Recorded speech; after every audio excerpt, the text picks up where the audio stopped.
The ladies, thank you for all love and support. I appreciate you all. Please, I have now launched the membership. Those who are asking how you can support the channel, you can subscribe to become a member. Thank you.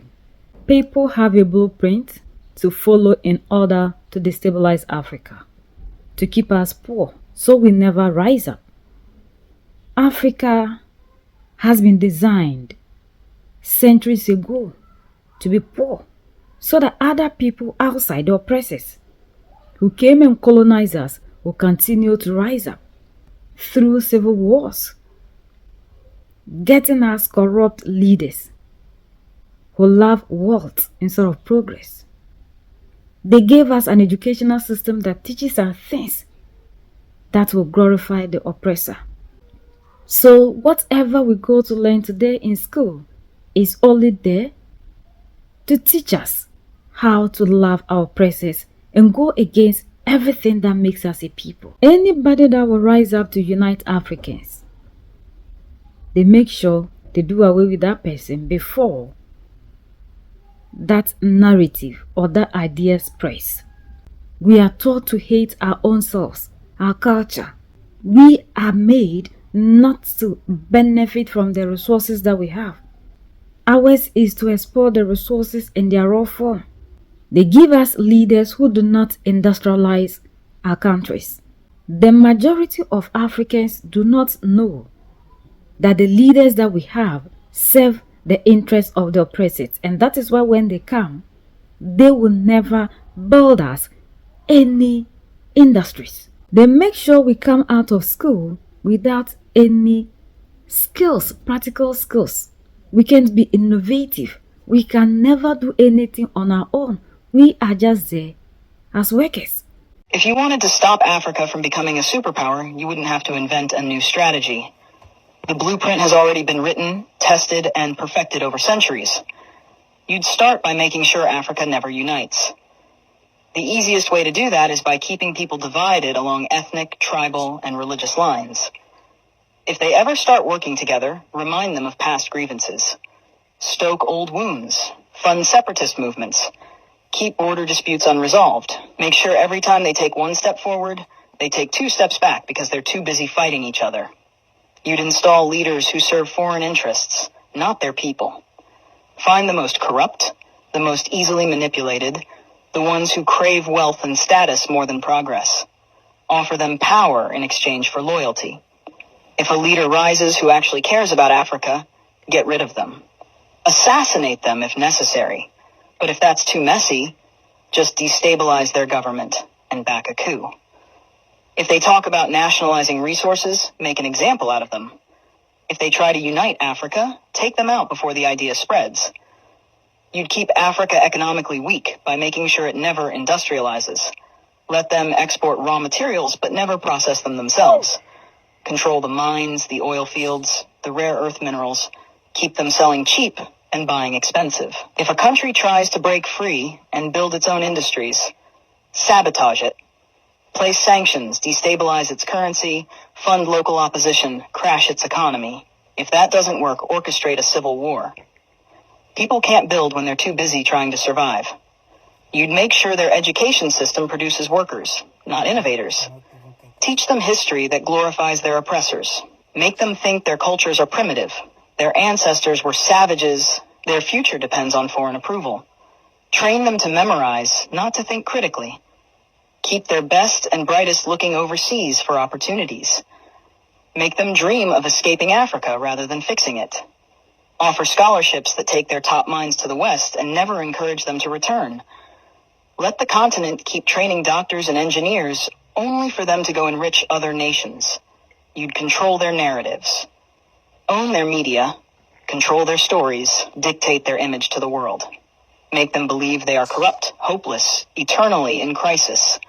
Flood their screens with poverty porn and war zones. Show them charity ads that make them believe they are helpless without foreign aid. Downplay their successes. Twist their victories into isolated incidents.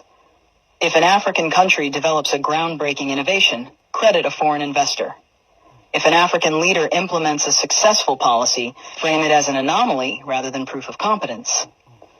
You'd make sure they remain dependent. drown them in debt, offer loans with impossible conditions, force them to privatize everything so foreign corporations own their water, their electricity, their land. When they struggle, give them just enough aid to keep them alive, but never enough to make them self-sufficient. Use charities to create a culture of reliance rather than resilience. Make them think foreign intervention is necessary, that they can't solve their own problems, that they always need help from the outside. You'd suppress their military strength. Keep their armies weak, their defense industries non-existent. Sell them weapons to fight each other, but never let them develop high-tech military technology. If a country tries to build a strong defense system, accuse them of being a threat to stability. Make sure they always need foreign peacekeepers, foreign military bases, foreign advisors controlling their security. Keep them vulnerable to invasion, coups, and foreign interference. The formula is simple. Divide, corrupt, exploit, miseducate, control. Keep them fighting each other. Keep them looking outside for solutions. Keep them poor, dependent, insecure. Make sure every attempt to break free is met with resistance so strong that the next generation thinks twice before trying again. This isn't a theory. It's history. The real question isn't how to stop Africa from becoming a superpower. It's how Africa can break the cycle despite every effort to keep it down. Those in the democratic elected have exchanged everything of ours for what? Any nation like we are seeing in Mali, Niger, and Burkina Faso, as they are busy destabilizing them so they cannot develop, is from these same people we love and trust so much. So that as we are busy fighting, we can never develop. But their tactics failed in Mali, Niger, and Burkina Faso. As they are busy fighting them, they are busy developing. They are the ones that are sponsoring ethnic conflict. So we'll be busy fighting among ourselves instead of us uniting to cause a change. They don't ever want the African to unite because our unity is their downfall. Until we are able to do away with these leaders that these people always praise, and the leaders who see nothing to do in Africa rather than praising how well they have kept democracy, we will never move forward, because this is a system that these people are using to cripple us. Most of us don't love that system. We love the leaders who are there for funny reasons, because of ethnicity, religion, and other things. These ones are all serving the interests of these people. They have exchanged everything of theirs for what? Their families must live a better life, so majority of us will suffer. And the people that are suffering are the same ones that are praising these people, that love these people, that cherish them, that will go to any length to defend these same people. We might be rich in resources, but mentally we are weak. The African is still enslaved mentally. We are not free, but a lot of us are not aware. That is why we are still following these politicians blindly. If we actually listen to our all-in-all speeches and we understand them, I don't think by now any of us would cherish this democratic elected that we have. Look at how long it has taken these democratic elected to cause a change, to build factories, industries, compared to these ones who just came within 2 years. Under the democratic systems, when things are tough, the little that they can do to help the nation is to go to IMF, go to World Bank, and sell the factories, the industry, the properties of the nation. Why can't we use other means to solve our problems instead of us selling the properties that we have? We need to wake up as a people. We are the only ones that can set ourselves free. United we stand, divided we fall, and united we keep standing forever and ever.